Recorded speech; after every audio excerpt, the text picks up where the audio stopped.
আসসালামু আলাইকুম।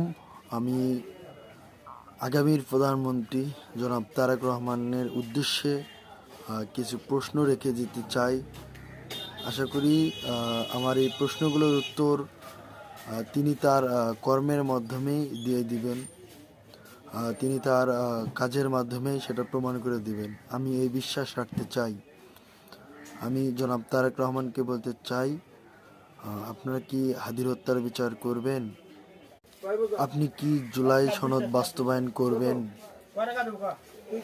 আপনি কি দেশে ন্যায় বিচার প্রতিষ্ঠা করবেন? আপনি কি আপনার পেটোয়া বাহিনীদেরকে কন্ট্রোল করবেন? তারা যে সারা দেশে নির্মমভাবে বিরোধী মতকে দমন করার জন্য হামলা, মামলা এবং কি লাশতন্ত্র কায়েম করতেছে, চাঁদাবাজি, টেন্ডারবাজি। আপনার গুন্ডারা যে গত 2 দিন থেকে লাশতন্ত্র কায়েম করতেছে, আপনি কি এটা শক্ত হাতে প্রতিহত করবেন? আপনি কি সমাজের সকলের জন্য ন্যায় বিচার এবং ন্যায় প্রতিষ্ঠা করবেন? আপনি কি বাকস্বাধীনতাকে অক্ষুণ্ণ রাখবেন না বাকস্বাধীনতা ক্ষুণ্ণ করবেন? আরও অসংখ্য প্রশ্ন আছে।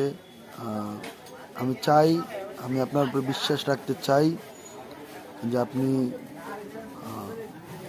দেশনেত্রী বেগম খালেদা জিয়ার মতো করেই দেশটা পরিচালনা করবেন। এই প্রত্যাশা আপনার উপরে আমরা রাখি। আশা করি আপনি আমাদেরকে আশাহত করবেন না।